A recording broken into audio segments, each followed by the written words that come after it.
Scheinjuvna ist gewesen, schwarzer Sekretär. Hola oyentes de Radio Sefaradi, bienvenidos nuevamente a Yidishlandia, la sección en la que Ángel Luis Encinas Moral nos habla de la historia de los judíos ashkenazíes. ¿Qué tal, Ángel? Buenas tardes, queridos oyentes. Buenas tardes, Jorge. Bien, ¿y tú qué tal? ¿Cómo Muy estamos? bien, pues estamos hablando de un ashkenazí que ha tenido mucha importancia también en la diáspora, de la que hablamos justamente en las dos entregas anteriores, y ya ahora cuando se consolida, que justamente en ese punto dejamos la conversación, cuando se consolida la creación del Estado de Israel, pues va a tener una importancia tremenda también en el país de Israel. Estamos hablando, por supuesto, de Menachem Begin. Habíamos dejado un poquito después de la declaración de la independencia, ya en el fragor de la batalla de la guerra de la independencia, ¿no? Eso es. Pero cuando se calma el frente externo de Israel, empieza el baile adentro, ¿no? Exacto. Empieza el baile adentro, además, de una manera bastante aguda y vehemente. Me atrevería a decir con el tema del acuerdo de reparaciones entre el Estado de Israel y la República Federal Alemana. Porque este es un acuerdo que nos vas a explicar. Es un acuerdo por el cual el canciller alemán de la CDU, cristiano-demócrata Konrad Adenauer, decide que dentro del presupuesto general de la República Federal Alemana se conceda por primera vez una partida destinada a los sobrevivientes de la Shoah. ¿Estamos en qué año? Estamos en el año 52. Ya han pasado 7 años. La República Federal Alemana, digamos que ya ha culminado el primer paso de reconstrucción del país. Exacto. Estamos hablando de la reconstrucción de Alemania, pero estamos hablando también no solamente de la reconstrucción física, sino lo que podríamos llamar también reconstrucción mental a nivel nacional. Es decir, empieza el llamado proceso de desnazificación.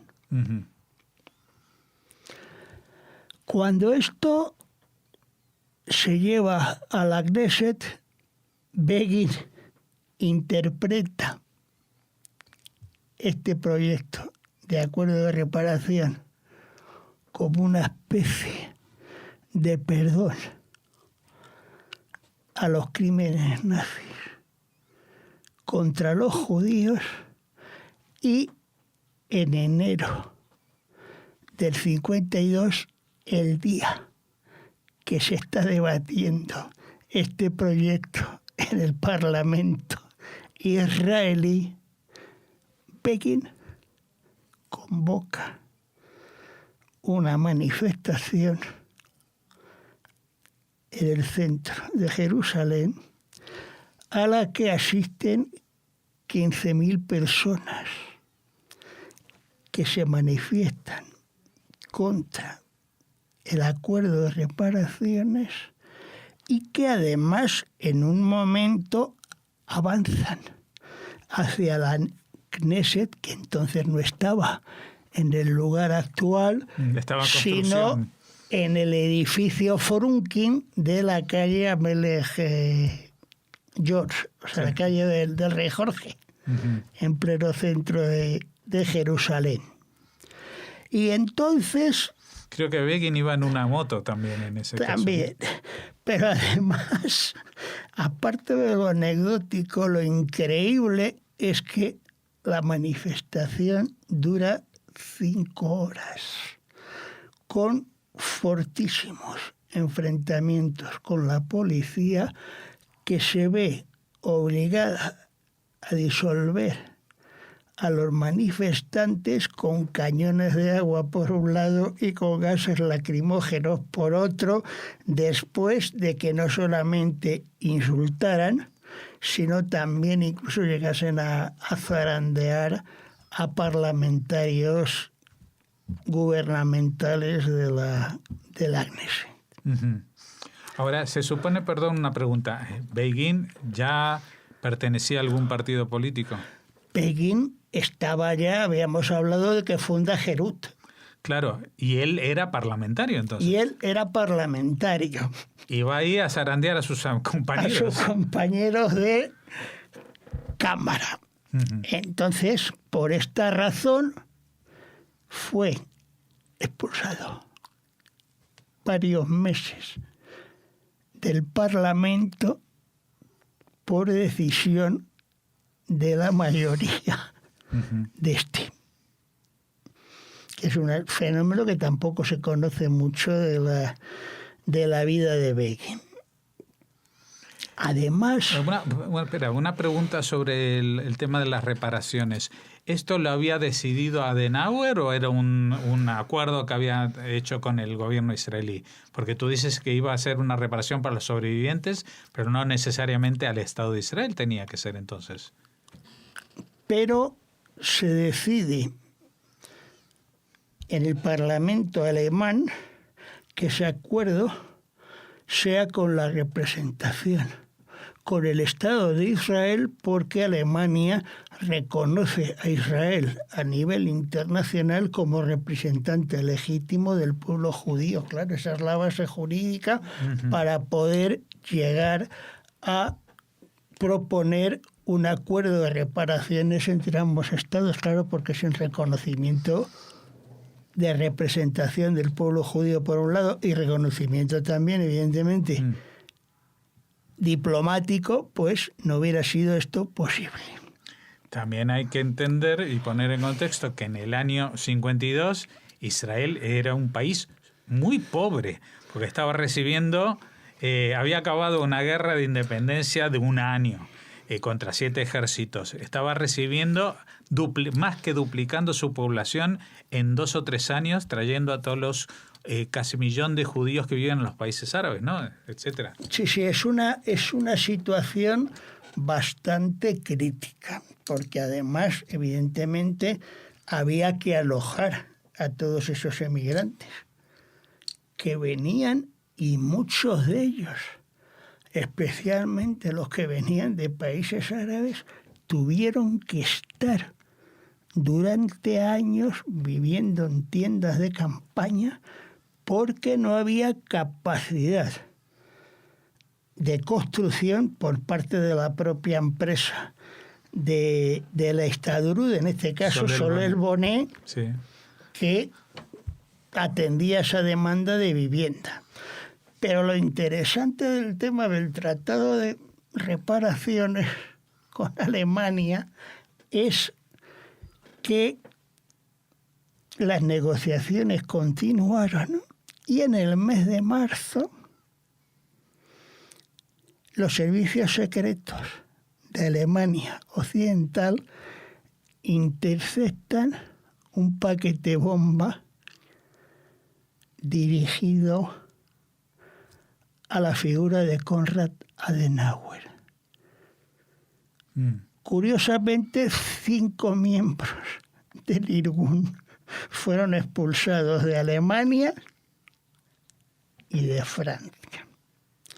Y al cabo de los 40 años, uno de los integrantes de este grupo, Eliezer Zudit, escribe sus memorias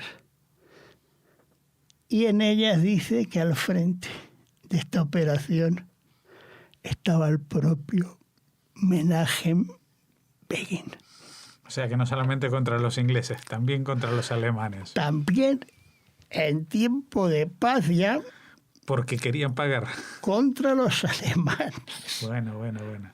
Y sobre todo, además, curiosamente, o sea, no contra un dirigente de la extrema derecha alemana o un nazi, sino precisamente contra el hombre que estaba dirigiendo el proceso de democratización de la República Federal Alemana. Esto también es un episodio que quedó ahí en la vida de Begin, relegado hasta casi el final de su propia vida. Lo que es curioso en este periodo también es cómo Begin, después, curiosamente, de esta operación, empieza a evolucionar y lo que va tratando de hacer, a la vista de los pobres resultados electorales que va teniendo, dado que hasta el año 65 incluido obtiene 17 diputados, de 120 que de son, 120, son un 15% más. es un 15% sí, aproximadamente. Decide precisamente en ese año de 1965 fusionarse con el Partido Liberal, y la fusión de Herut y del Partido Liberal da origen al Gahal, que es el nuevo partido de la oposición que entra en la escena política israelí. Sin embargo, a pesar de dar ese paso cualitativo, Begin tiene una criada que le sale respondona, y en la convención del Gahal, que se celebra en 1966, un jovencísimo Ehud Olmert pide la dimisión de Begin por el fracaso en las últimas elecciones. El propio Begin lo acepta, asume que tiene que dimitir, pero esa dimisión no se lleva a efecto porque una multitud de delegados a esta convención del Gahal le aclaman unánimemente y Begin se echa atrás. O sea, como en la época de los romanos, ¿no? César por aclamación. Exacto.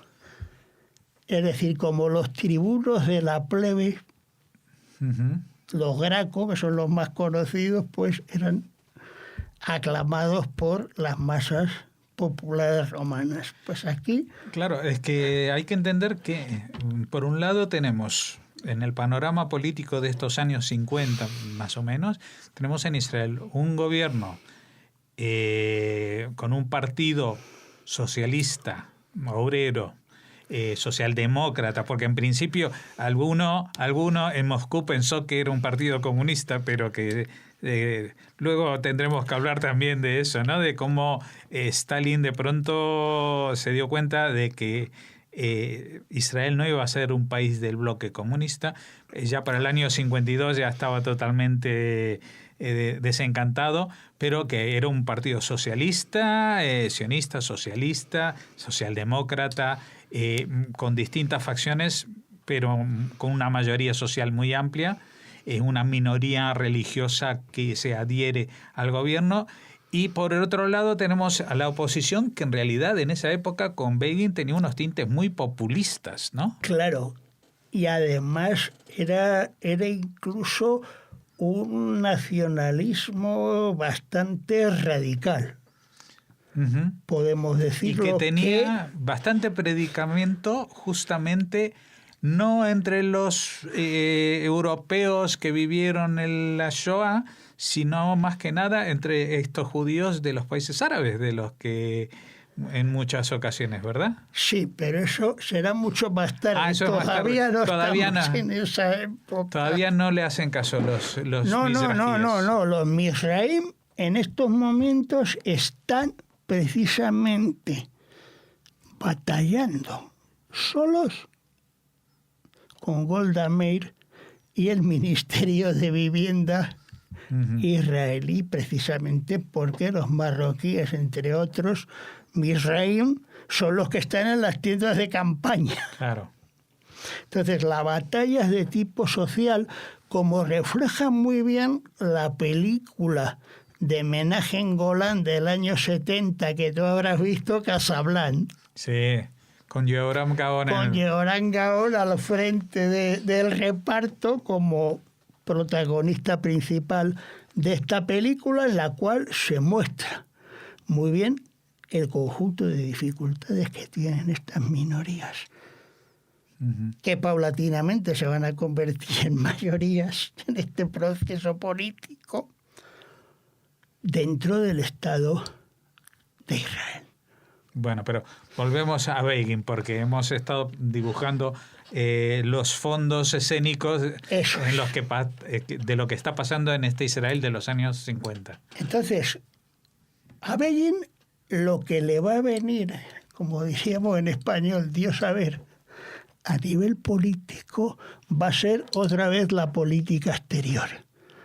Porque el salto cualitativo político de Begin va a ser, como tú sabes, el estallido en junio de 1967, al año siguiente de la Convención del Gaal, la guerra de los 6 días.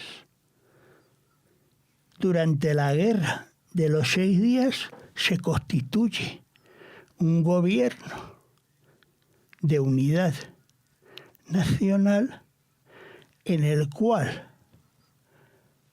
Levi Eshkol, el primer ministro, propone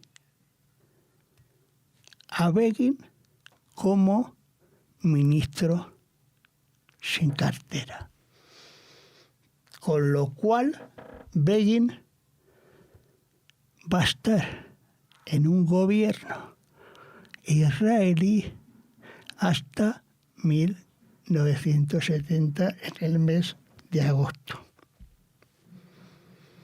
Lo cual le sirve a Begin para ir reforzando su posición política dentro del Gaal y también a nivel electoral. Begin sale del gobierno en agosto del 70 por 2 razones fundamentales.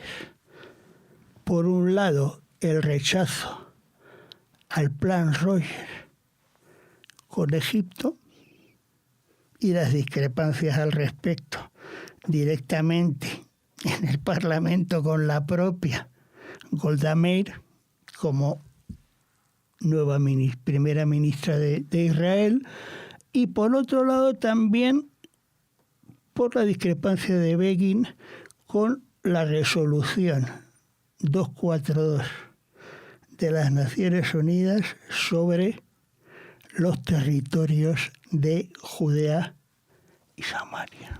La devolución. Es decir, la devolución de esos territorios a Jordania. No a los palestinos. No, a Jordania y Egipto en todo caso. Jordania, pero vamos, Judea y Samaria, sí, concretamente exacto. Jordania, y la franja de Gaza y el Sinaí, pues evidentemente, por otro lado, tenían que haberlos devuelto a Egipto. Un asterisco para que nos expliques esto del plan Rogers que tú mencionabas, que era un plan de un ministro americano, ¿no? Exacto, es un plan de un ministro americano para intentar, mediante la entrega de territorios, el hecho de que haya una paz con Egipto. Uh-huh. Lamentablemente, en estos momentos, aunque en Israel había gente dispuesta al diálogo, en Egipto no. Todavía no había nadie capaz de dar ese paso. Nasser había muerto hace poco. Exacto. Y Sadat todavía no alcanzaba la estatura. Eso es. Sadat no tenía ni la experiencia de gobierno, ni tenía tampoco la proyección ni la imagen o carisma, por llamarlo de alguna manera también, que había tenido Nasser en todo el mundo árabe, empezando por el propio Egipto. Uh-huh. Bueno, ese era el asterisco del tema Roger. Entonces, él sale del gobierno, pero claro, de alguna manera este periodo le viene bien para demostrar de que no solamente es alguien que subleva a las masas, sino que también puede sentarse a dialogar y a gobernar. Exacto. Es decir, y en este momento también las circunstancias que van a tener lugar del 70 al 73, pues evidentemente le van a favorecer bastante, porque a partir del 70 y hasta el 73 empieza a producirse un desgaste gubernamental y electoral del Partido Laborista o, si quieres, del alineamiento socialista en Israel. Y esto evidentemente donde se manifiesta notoriamente es en las elecciones de diciembre del 73, 2 meses después de la guerra de Yom Kippur. No lo olvidemos, con todas las antecedentes que había tenido la guerra, los despistes de seguridad estratégica, la desconexión a ese nivel, etcétera, y las consecuencias, lo cual le dan a Begin 39 escaños en la Knesset. Habíamos dicho antes, habían sido 17. 17. Y ahora pasa a 39, que es más del doble. Que es más del doble. Entonces, ¿eso cómo se produce? Se produce primeramente porque el general Ariel Sharon propone el reagrupamiento de todas las fuerzas de oposición en una única fuerza política llamada Likud o Unión, convirtiéndose en este caso en el líder ideológico del nuevo movimiento, y curiosamente, como veremos con el paso del tiempo, será también Sharon el sucesor político del propio Menachem Begin. ¿Cómo se consigue también esa mayoría importante? Pues evidentemente con lo que hablábamos antes, con la incorporación de todo el mundo misraí a la política del Likud. Uh-huh. Ya no solamente en el plano social reivindicativo, sino también de una manera cualitativa en el plano político. Begin consigue atraerse al electorado israelí que está en oposición al alineamiento socialista y que quiere un cambio en el país de unas estructuras que empiezan a estar obsoletas. Uh-huh. Bueno, y ese cambio, como está a punto de llegar, va a ser nuestro punto de inflexión, va a ser el año 77, ese cambio. Sí, pero hasta el 77 tenemos que ver que hay una cuestión muy importante dentro del alineamiento socialista, que son los temas de los casos de corrupción que van afectando a diferentes áreas del gobierno y también a parlamentarios y personajes políticos ya de inferior categoría, pero que electoralmente van a minar al alineamiento socialista y van a producir que el 17 de mayo de 1977 el Partido Laborista encabezado en estos momentos, Que había gobernado 29 que años había seguidos. gobernado 29 años seguidos, encabezado por Simón Pérez, se pega un batacazo de 51 a 32 diputados.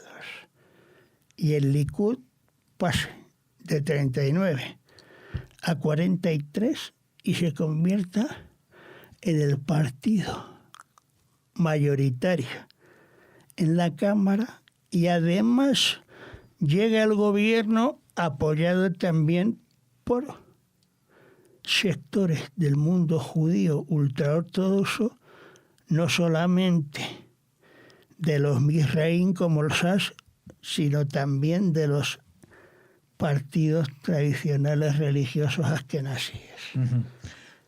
Bueno, ese va a ser, como dijimos, este es el punto de inflexión, que es cuando va a llegar, se va a transformar de un líder político, que es lo que ha desarrollado en esta época desde el final de la Guerra de Independencia hasta este punto, va subiendo, escalando como líder, y ahora va a llegar a estar al frente del gobierno. Y este va a ser el próximo y último capítulo que abordaremos dentro de 2 semanas para terminar de glosar la figura de Menachem Begin.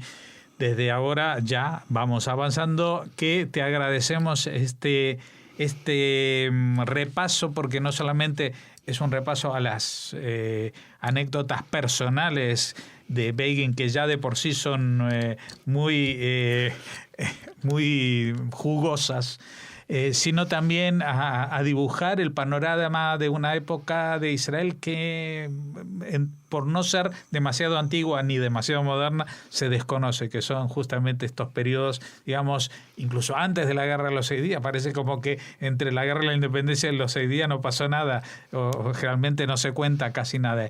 Y hoy hemos abordado esto, y ahora la próxima vez vamos a abordar la transformación que Israel experimenta a partir de este gobierno, que va a ser un cambio total, casi equiparable al del cuando cayó el PRI en México, que también gobernaba no sé cuántos años. Pues el cambio que va a suponer la llegada de Begin al gobierno en el 77. Muchas gracias, Ángel. Muchas gracias a ti, Jorge, y muchas gracias a los oyentes. Kaufen hat auf mir Rachmones. Ratte wat von Hunger mich erzählt.